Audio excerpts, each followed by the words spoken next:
Chers amis du Bois TV, salut, bonsoir, bonsoir à tous. Germain Kwasi depuis Abidjan. Bien sûr, je ne peux pas venir à Abidjan sans rencontrer le premier responsable de l'Union des Ivoiriens de New York. Il est avec moi ce soir, en l'occurrence le président Fofana Karamoko. Il est avec moi ce soir, malgré son temps assez chargé.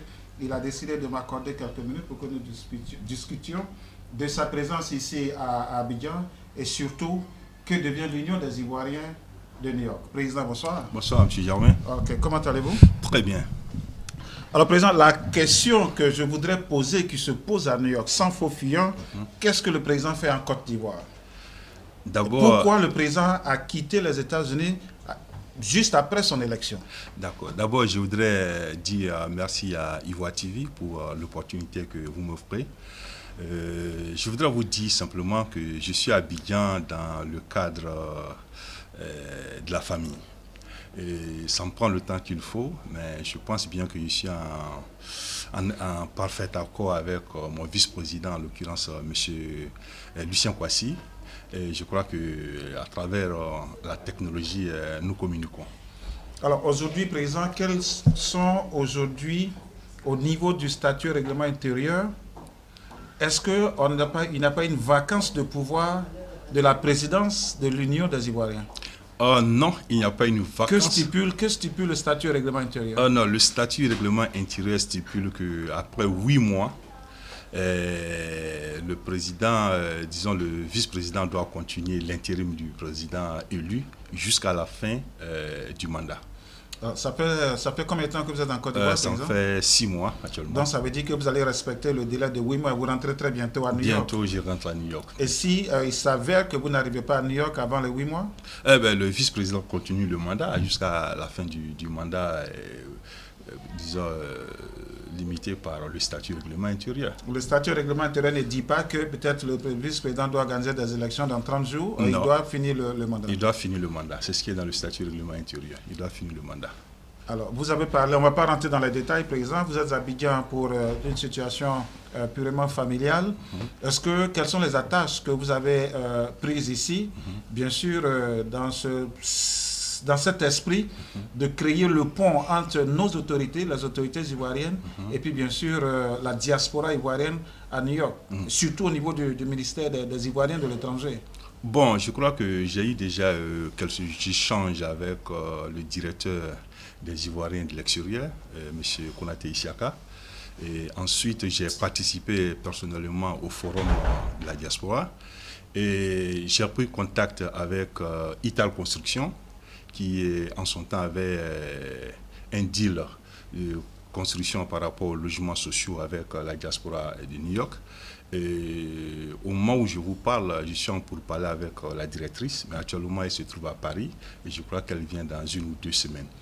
Et ensuite, j'ai échangé aussi avec certains responsables de la place par rapport, n'est-ce pas, à la place de la diaspora qu'il faut dans cette nouvelle Côte d'Ivoire. Bon, comme vous le savez, les élections ont bousculé un peu le programme des uns et des autres. Bon, je crois qu'après les élections présidentielles, nous allons reprendre, n'est-ce pas, les discussions pour voir qu'est-ce qui peut être fait pour la diaspora. Alors, Président, je disais tout à l'heure en introduction que toutes les questions seront mises sur la table, sans faux fuyant. Alors, il y a quelque chose qui s'est dit dans les rues de New York que je vais poser ce soir. Okay. On dit que vous êtes venu ici pour chercher du travail. Non, mais parce que ce que je dis, tout le monde entier, c'est pour ça que je voudrais dire, tout le monde entier va voir. On dit que vous êtes venu ici pour chercher du travail. Qu'en est-il exactement? Bon, vous utilisez votre titre de président de l'Union des Ivoiriens pour se prendre des contacts ici? Non, pas du tout. Je suis désolé, mais pour ceux qui me connaissent, je ne vends pas mon titre. Et à chaque fois que j'ai des opportunités, si ça concerne la diaspora, je fais valoir mon titre de président. Mais à titre personnel, je ne le fais pas. Et je voudrais rassurer les uns et les autres. Je suis en Côte d'Ivoire purement et simplement dans le cadre familial. Donc, comme vous le savez, soit vous et moi, nous avions déjà parlé. Ma mère est très vieillissante, elle a 93 ans et je suis le fils unique. Franchement, je suis obligé moralement de l'assister. Donc voilà pourquoi j'ai pris tant de temps. Mais je pense que ça ira. Je reviendrai à New York, soyez rassurés. Alors moi, je voudrais vous emboîter le tas parce que déjà à l'aéroport, j'avais annoncé le but de ma présence ici. C'était dans un cadre aussi purement familial parce que ma mère prenant de l'âge, vous savez, quand on est à l'extérieur, on ne nous dit pas véritablement ce qu'il est. Quand on vous appelle, non, ça va, elle va bien. Mais des fois, dans les échanges, vous vous rendez compte et à chaque fois, c'est pour ça que c'est un voyage que je n'ai pas préparé. En 3 semaines, j'ai décidé de venir en Côte d'Ivoire dans ce même cadre. Donc, merci. Je pense qu'il faut toujours avoir la bénédiction de nos moments. Il faut toujours têter pendant qu'elles sont encore en vie, comme moi j'ai l'habitude de le dire. Effectivement. Alors, président, le 26 décembre prochain, l'Union des Ivoiriens de New York a une organisation, une fête. Alors, est-ce que déjà, peut-être que ça est déjà sur les réseaux sociaux, est-ce que vous pouvez en parler? Est-ce que vous y serez? Bon, écoutez, comme je l'ai dit, hein, le programme ne dépend pas de moi, mais je ferai un effort dans la mesure de mes possibles. Si je peux arriver pour célébrer la fête avec les uns et les autres, ça sera un plaisir pour moi. Mais au cas où je suis absent, veuillez m'en excuser, ce sera indépendamment de ma volonté. Et comme vous le savez très bien, je crois que nous sommes... ce sera la 3e année consécutive que les Ivoiriens organisent une fête que nous appelons une chose communément le bal fraternel des Ivoiriens. Et cette fête est une occasion pour nous, n'est-ce pas, d'unir tous les Ivoiriens pour célébrer d'abord la fin d'une nouvelle année et aborder une nouvelle année, n'est-ce pas, dans la positivité. Et donc, à cet effet, je voudrais inviter les uns et les autres à ce bal de la fraternité. Depuis Abidjan? Depuis Abidjan, bien sûr, et qui aura lieu le 26 décembre, toujours à la 240 East 123e Street. Je voudrais inviter les uns et les autres, venez à vos amis, venez à votre famille. C'est une occasion pour nous, n'est-ce pas, de s'unir, de se donner la main, d'échanger. Donc, je crois que l'occasion sera très belle pour les uns et les autres, n'est-ce pas, pour célébrer ce bal de la fraternité. Alors, président, vous êtes en bon point. Alors, comment vous vu Abidjan? Comment avez-vous vu les élections? Et puis, je dirais, comment trouvez-vous d'abord la Côte d'Ivoire? Parce que je crois qu'il y a beaucoup de transformations au niveau du développement de la Côte d'Ivoire. Alors, votre point de vue là-dessus? Bon, écoutez, il faut être franc et honnête. La Côte d'Ivoire est vraiment en chantier. Il faut le dire honnêtement, sans faux fuyant. La Côte d'Ivoire est en chantier et personnellement, je dois dire merci au président de la République, merci au RHDP, merci à tous les Ivoiriens et Ivoiriennes qui ont bien voulu, n'est-ce pas, profiter de cette élection qui a été une élection apaisée, qui a été une élection vraiment sans violence. Je pense que nous devons continuer dans ce sens pour que vraiment l'émergence promise en l'an 2020 soit dans l'intérêt de tous et de chacun.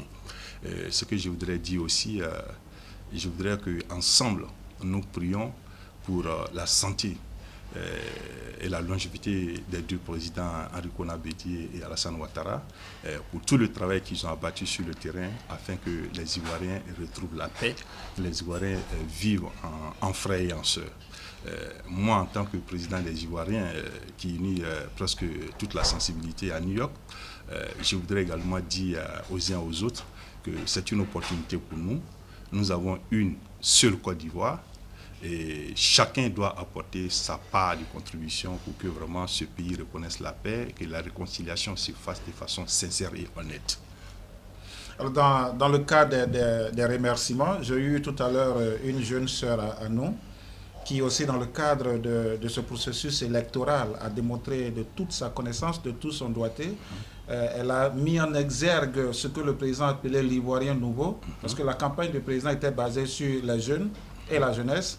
J'ai eu tout à l'heure une jeune sœur en la personne de Alimenta Sandia Aïdara, voilà, qui s'est départie un peu dans ce carcan politique pour démontrer que les jeunes aussi ne sont pas en reste et qu'ils ont aussi leur mot à dire. Alors, en tant que président, quel est dans ce même ordre d'idées, dans ce même type d'idées, quel est ce conseil que tu pourrais donner aussi aux jeunes qui vont suivre un peu cette vidéo? Bon, je crois que d'abord, le président Alassane a fait un travail très important dans ce sens. Un jeune vient d'être nommé, surtout dans le cadre, n'est-ce pas, de trouver un cadre de travail et un cadre très apaisé au niveau de la jeunesse. Un travail approfondi est en train d'être fait et je crois que le ministre en charge, c'est M. Sidi Touré, qui est en train de faire un très bon travail il est en train de sillonner toute la Côte d'Ivoire afin de cerner le réel problème des jeunes et apporter la solution qu'il faut. Bon, moi, à mon niveau, je pense que la jeunesse, elle doit être un peu patiente, c'est vrai, parce que le pays a connu une crise et les problèmes se sont accumulés. Donc, ce ne sera pas avec un bâton magique que nous allons régler le problème de la jeunesse, c'est-à-dire du jour au lendemain. Nous allons travailler en collaboration la jeunesse et, n'est-ce pas, le ministère du tutelle pour trouver les voies et moyens qu'il faut pour que vraiment cette jeunesse se retrouve dans ce développement que la Côte d'Ivoire est en train d'entamer. Et pour moi, c'est, je crois, une opportunité de dire aux jeunes aussi que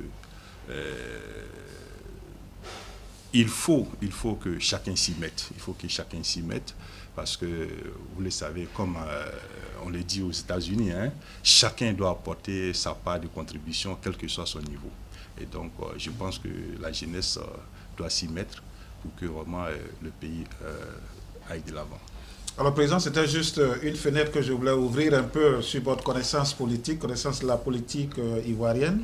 Voilà, merci d'avoir accepté notre invitation pour démontrer encore aux yeux des Ivoiriens de New York que le président est bel et bien vivant. Je retourne très bientôt. Les Ivoiriens de New York auront la possibilité de te voir en direct, de savoir que tu es en bon point, tu es en bonne santé ici. Alors, la régie me fait dire qu'il nous reste 2 minutes. Ton dernier mot? Alors, le dernier mot, d'abord, je voudrais dire merci à Ivoire TV pour l'opportunité que vous m'offrez. Ensuite, dire à mes frères de New York que la paix n'est pas un mot, c'est un comportement et que chacun rentre, n'est-ce pas, dans ce canevas et qu'à New York, nous représentons une part très importante au niveau de la diaspora et que seule l'union peut faire la force, que chacun s'implique dans cette union, que chacun s'inscrive au niveau de l'UNI pour qu'ensemble, nous portons haut, et très haut, n'est-ce pas, le flambeau de la diaspora à New York. Que nous portions haut et très haut le flambeau de la diaspora, bien sûr, à New York. Ce sont les derniers mots du président Fofana Karamoko, le président en exercice de l'Union des Ivoiriens de New York, nouvellement élu, mais qui, pour des raisons familiales, se retrouve aujourd'hui en Côte d'Ivoire, raison que nous savons tous. Je partage un peu cet avis du président, parce que c'est dans ce cadre-là que moi je me retrouve ici aussi. Mais sachez tout simplement qu'il va bien. Il continue de diriger l'Union des Ivoiriens de New York. Et puis, bien sûr, pourquoi pas, nous allons le retrouver très bientôt. Mais dans un premier temps, comme il a dit, il voudrait ici féliciter et remercier son vice-président à la personne de Lucien Kouassi, qui tient les rênes de l'Union dans un premier temps et qui rend compte au président au jour le jour de toutes les actions qui sont menées, de tout ce qui est fait, de toutes les critiques, de toutes les suggestions. Bonsoir, dormez bien, c'était Germain Kouassi depuis Abidjan avec le président Karamoko. Président, merci beaucoup. Merci. Merci. Merci. Merci.